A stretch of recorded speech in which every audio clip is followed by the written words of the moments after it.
Paperclip vous permet de créer une entreprise entièrement gérée par des agents IA.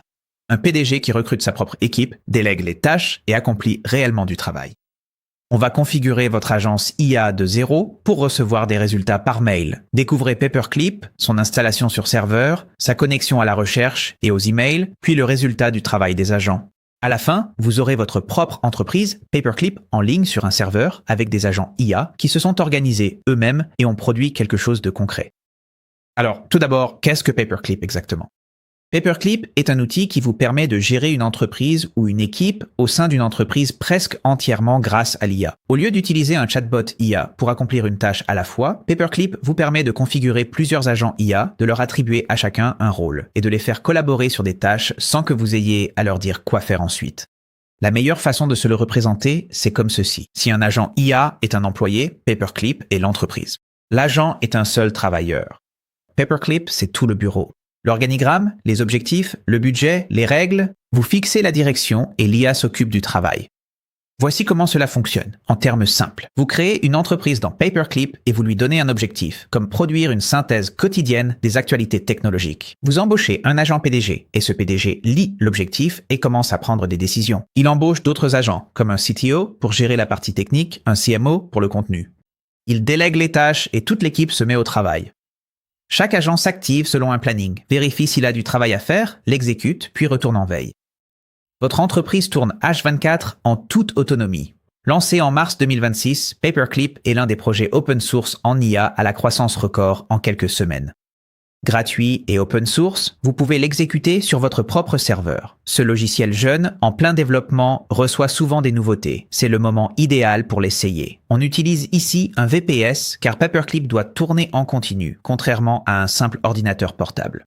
Un serveur le fait tourner 24 heures sur 24, 7 jours sur 7, ce qui est tout l'intérêt. Votre entreprise d'IA travaille pendant que vous dormez. Et si vous voulez aller plus loin plus tard, le même serveur peut aussi héberger un site web que vos agents gèrent. Nous utilisons Hostinger pour notre serveur parce qu'il propose un modèle de déploiement en un clic qui inclut un proxy inverse pour sécuriser votre connexion sur Internet.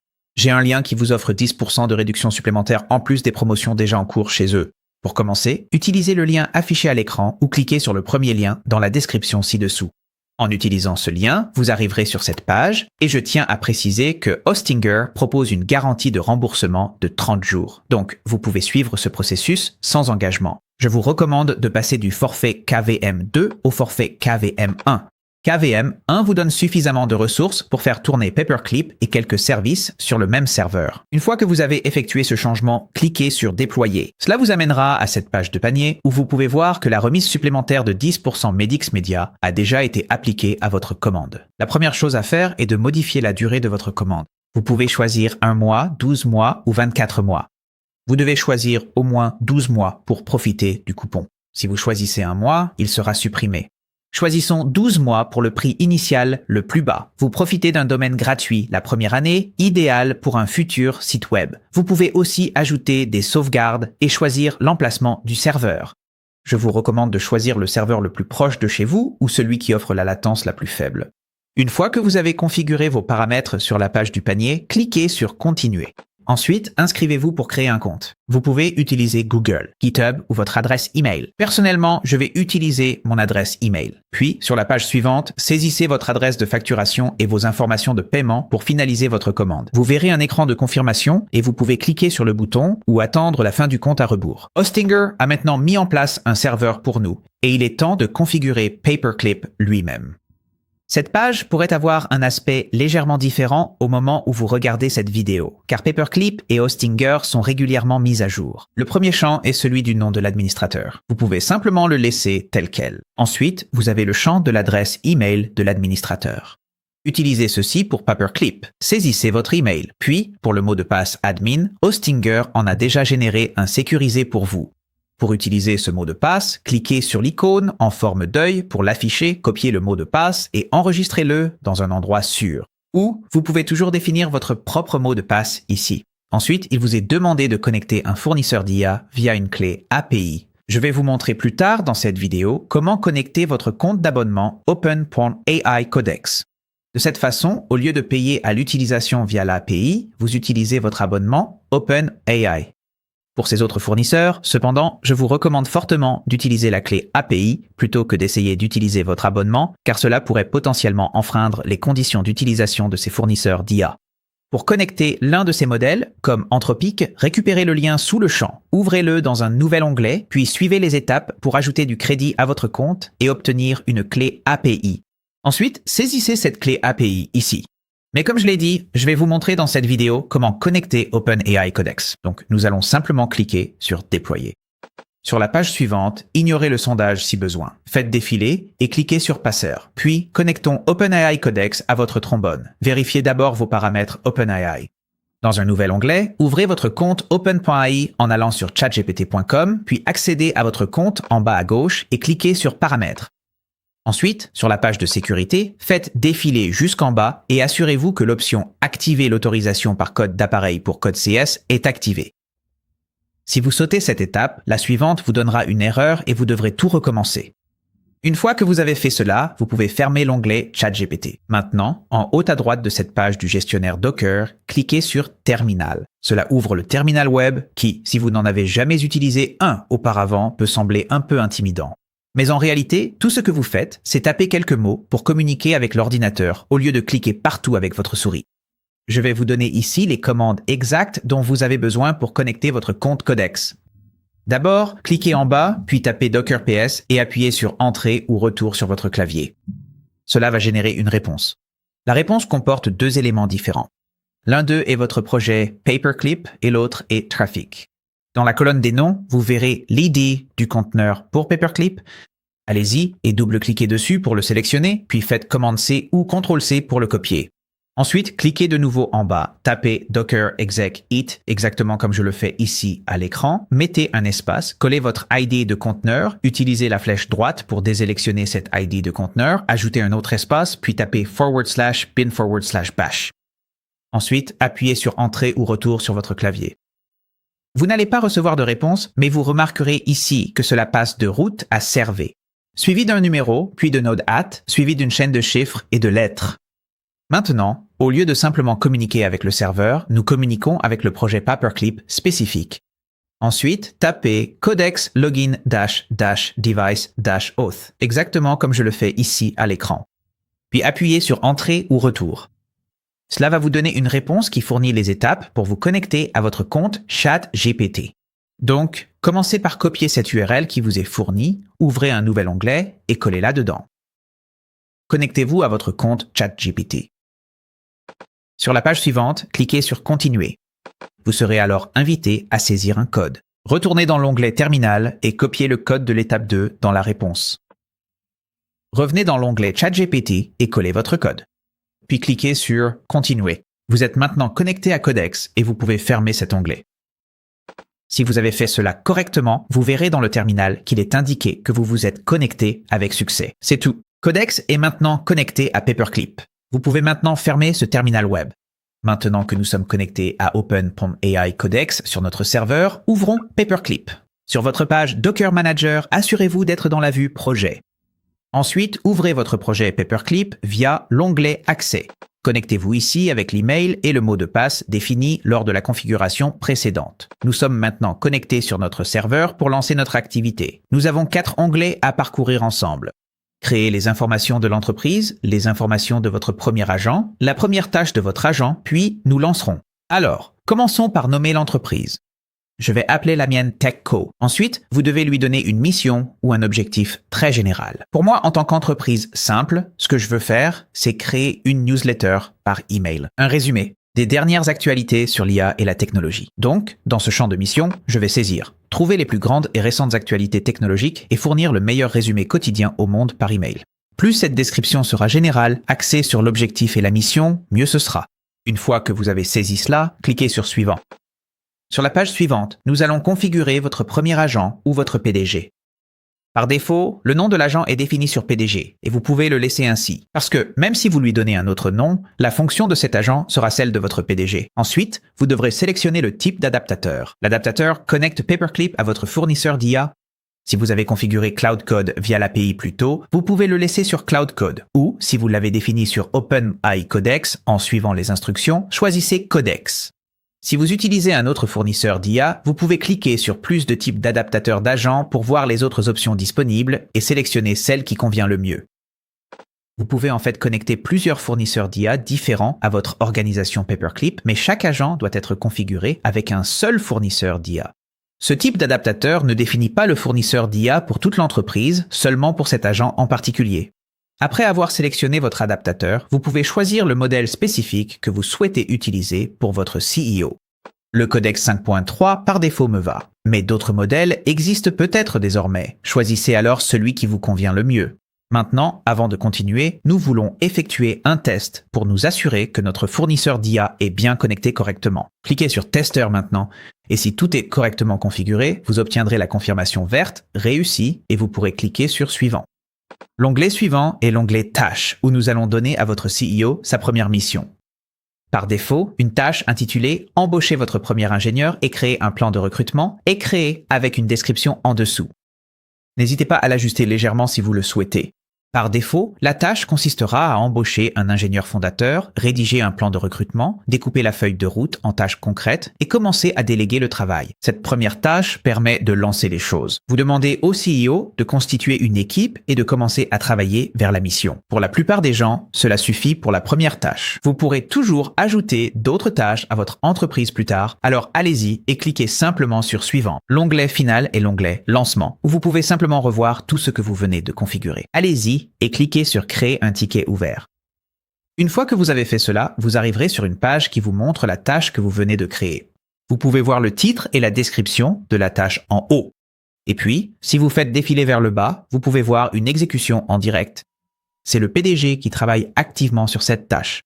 Vous pouvez voir comment il réfléchit au processus et commence à agir. Votre entreprise est en ligne et le PDG est déjà en train de travailler. Pendant que cela suit son cours, cliquons sur Tableau de bord en haut à gauche. Ici, si vous faites défiler vers le haut, vous pouvez voir tous les agents qui sont actuellement en cours d'exécution. Pour l'instant, il n'y a que notre PDG.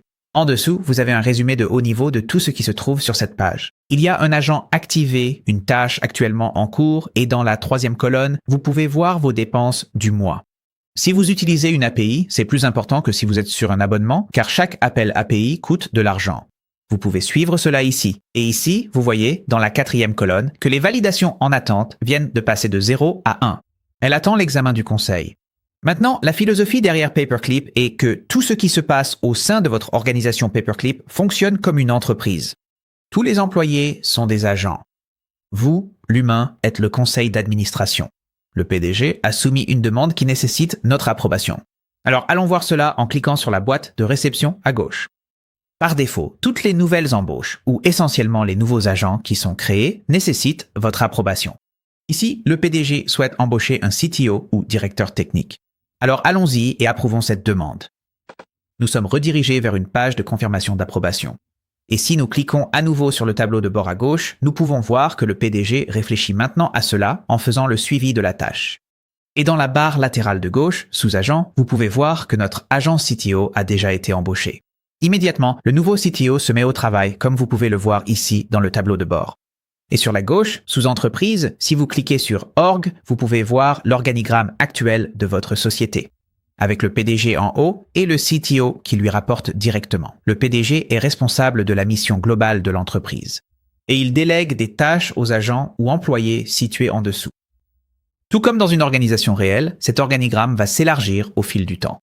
Le PDG va recruter différents agents du comité de direction, chacun ayant sa propre spécialisation départementale. Et sous ces agents, vous aurez encore plus d'employés agents spécialisés. Encore une fois, par défaut, toutes les demandes d'embauche de nouveaux agents arriveront ici dans votre boîte de réception. C'est ici que tous les nouveaux messages à votre attention, au conseil d'administration, ainsi que les validations en attente, arriveront. Au fil du temps, ces notifications contextuelles apparaîtront pour vous montrer quels problèmes sont en train d'être créés. Jetons un œil à l'onglet des problèmes. C'est sous Travail, sur le côté gauche. Considérez les problèmes comme des tâches dans un logiciel de gestion de projet tel que Asana ou Monday. Vous pouvez consulter ici toutes les tâches organisationnelles en attente dans la vue Liste. Ou, avec ce bouton en haut à droite, vous pouvez passer de la vue Liste à la vue Tableau Kanban. Personnellement, j'aime tout voir sous forme de Kanban. Dans cet onglet des problèmes, vous pouvez voir toutes les tâches individuelles qui sont en file d'attente dans la colonne Affaires. et à qui elles sont attribuées, ainsi que leurs priorités. Le PDG est actuellement en train de travailler sur la première tâche que nous lui avons donnée et le CTO a 4 tâches en attente dans la colonne « À faire ». Au fur et à mesure que ces tâches sont traitées, elles passeront vers la droite et atterriront dans la colonne « Terminé ». Elles peuvent aussi se retrouver dans « En révision » si un sous-agent doit faire vérifier son travail par l'agent auquel il rend compte avant de pouvoir continuer. Les tâches peuvent également se retrouver dans la colonne « Bloqué » si l'agent auquel le problème ou la tâche a été attribué ne peut pas terminer la tâche à cause d'un obstacle externe. Par exemple, s'il n'a pas la permission ou l'accès à quelque chose dont il a besoin. Et puis, tous les problèmes ou tâches qui sont annulés iront dans cette colonne « Annulé » tout à droite. Les tâches qui nécessitent votre attention peuvent aussi finir dans « Bloqué », donc gardez un œil sur cette colonne au fil du temps. On dirait que nous avons quelque chose de nouveau dans notre boîte de réception. Allons voir ça. Et il semble que le PDG veuille embaucher un CMO, Chief Marketing Officer. Allons-y et approuvons cette demande. Si vous voulez vraiment contrôler vos coûts, je vous recommande vivement de garder l'option qui vous oblige à approuver manuellement toutes les nouvelles embauches. Mais si vous êtes à l'aise de laisser votre organisation agir de façon un peu plus autonome, dans la barre latérale de gauche, vous pouvez faire défiler vers le bas jusqu'aux paramètres.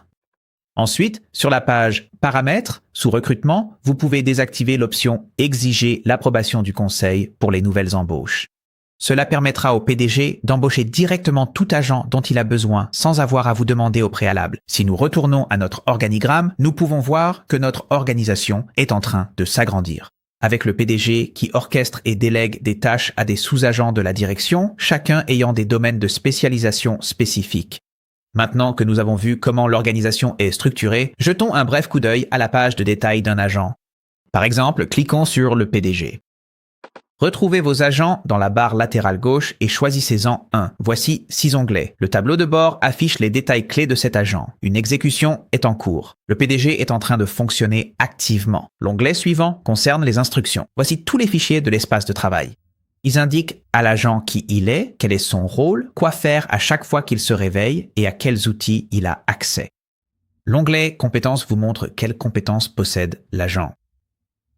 La configuration affiche des détails plus techniques comme l'identité, l'adaptateur ou le fournisseur d'IA utilisé, si cet agent particulier a accès ou non à la recherche sur le web, quel modèle il utilise et à quelle fréquence il doit se réveiller pour vérifier de nouvelles tâches. Ceci s'appelle le battement de cœur, ainsi que les autorisations et les clés API. Maintenant, parlons brièvement du battement de cœur. Essentiellement, le fonctionnement est le suivant. Paperclip va réveiller l'agent.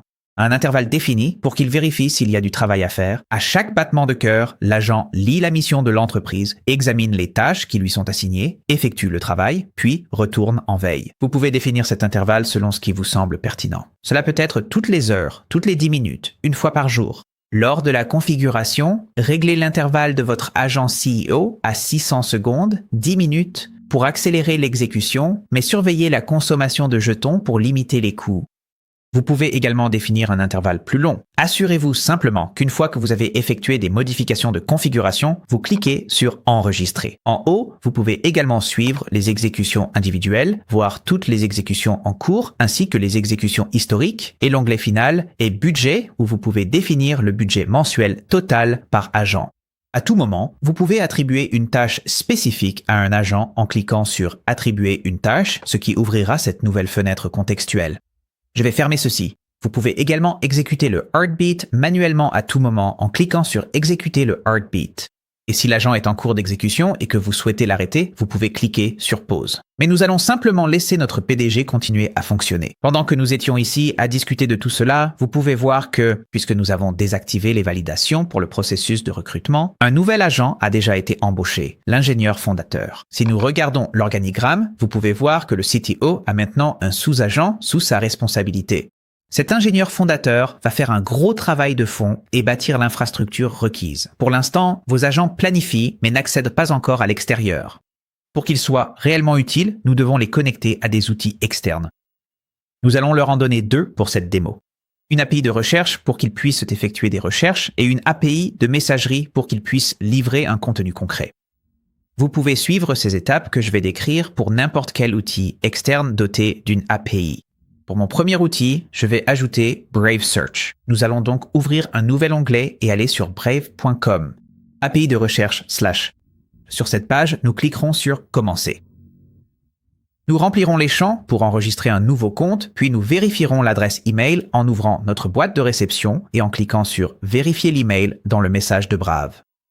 Ensuite, nous recevons un message de vérification de compte et nous pouvons cliquer sur le bouton pour nous connecter. Sur la page suivante, nous pouvons effectivement saisir notre mot de passe pour nous connecter. Ensuite, nous devrons récupérer le code à 6 chiffres dans notre boîte de réception, le copier depuis l'email, le coller ici, puis valider. Ensuite, nous voulons récupérer une clé API. Donc, cliquez sur Clé API sur le côté gauche. Et ici, il est indiqué que vous devez aller sur la page des offres disponibles pour souscrire à une offre avant de générer des clés API. Si vous cliquez sur « Voir les offres » à gauche, vous pouvez voir la recherche. C'est ce que nous voulons pour 5 $ par 1000 requêtes. Mais voilà le truc. Cela inclut 5 $ de crédit gratuit chaque mois. Donc, même s'il vous demande de démarrer un abonnement et de fournir une carte de crédit, vous pouvez limiter l'utilisation à 5 $, ce qui fait que vous ne dépenserez jamais plus que les 5 $ de crédit gratuit qu'il vous offre. Pour continuer, cliquez sur « Commencer ». Cochez la case pour reconnaître les conditions d'utilisation, puis cliquez sur « S'abonner ».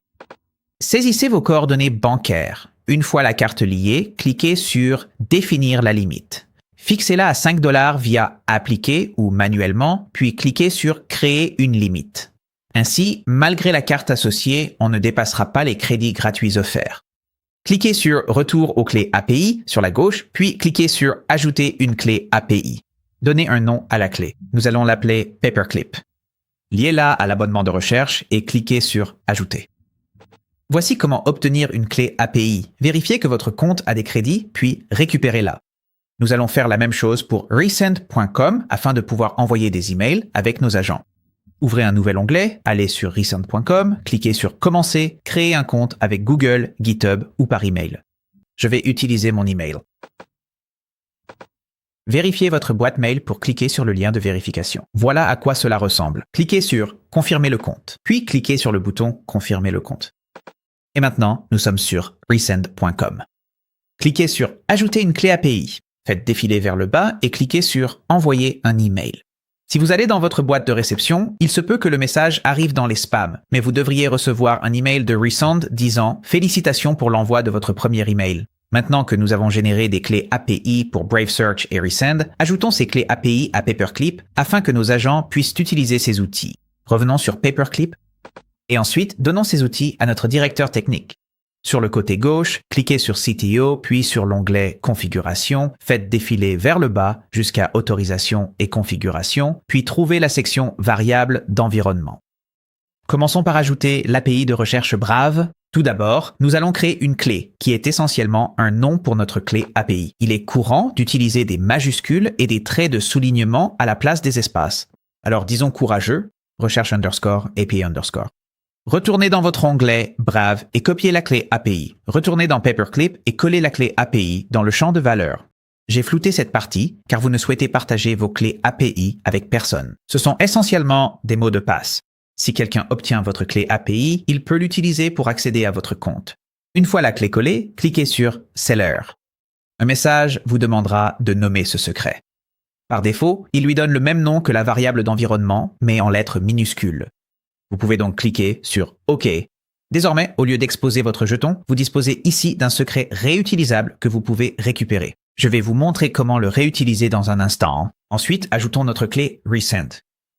Dans le deuxième champ de clé, tapez Resend underscore API. Allez sur Resend. Copiez votre clé API, allez sur Paperclip, collez-la dans le champ de valeur, puis scellez-la. Et ensuite, confirmez le nom. N'oubliez pas d'enregistrer la configuration. Désormais, notre CTO a accès à ces deux outils. Donnons aussi ces outils à notre ingénieur fondateur.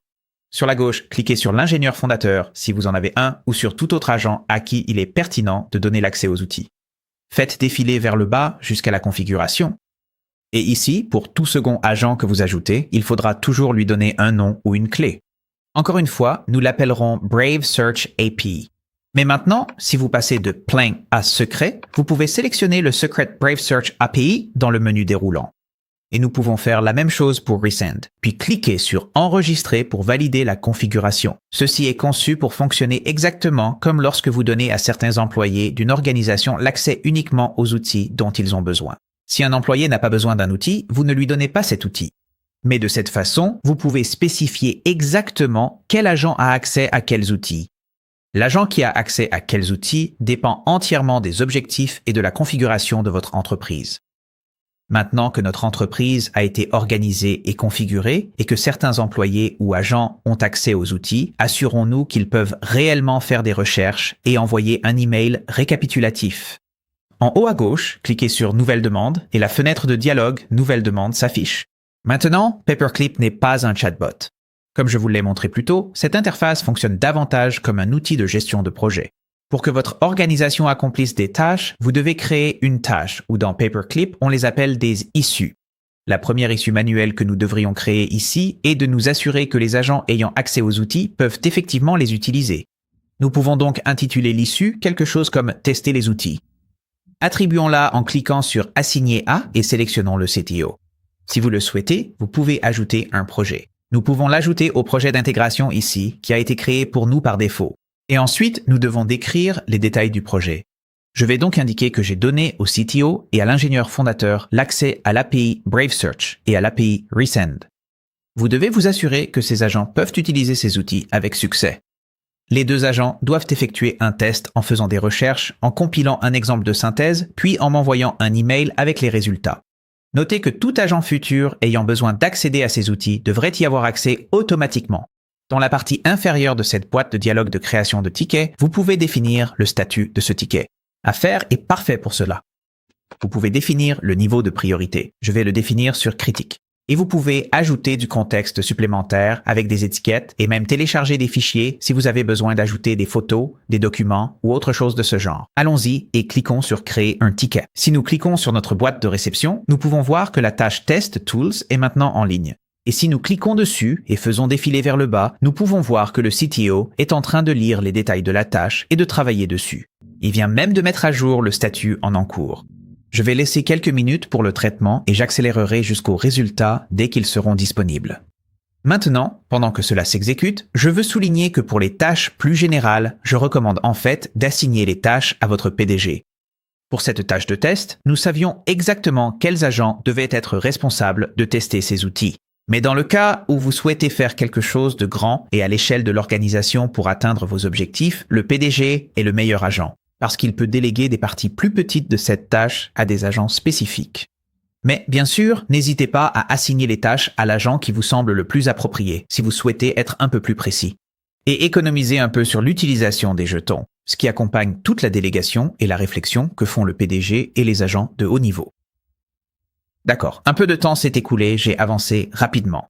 Et ici, dans l'onglet Boîte de réception, vous pouvez voir que la tâche Test Tools a été déplacée dans la colonne terminée. Si nous faisons défiler la tâche vers le bas, nous pouvons voir les commentaires ajoutés par le CTO. Et si nous allons dans notre boîte de réception, nous pouvons voir que nous avons un email du CTO ici et un autre email ici, très probablement de l'ingénieur fondateur. Ainsi, les deux agents ont réussi à effectuer des recherches sur le web et à envoyer des emails. Voilà pour Paperclip. Si vous souhaitez la même configuration, utilisez le lien à l'écran ou le premier lien dans la description pour commencer avec un modèle de déploiement Paperclip en un clic sur un hébergement ou un serveur. Avec une remise supplémentaire de 10% déjà appliquée et une garantie satisfait ou remboursée de 30 jours. Merci d'avoir regardé.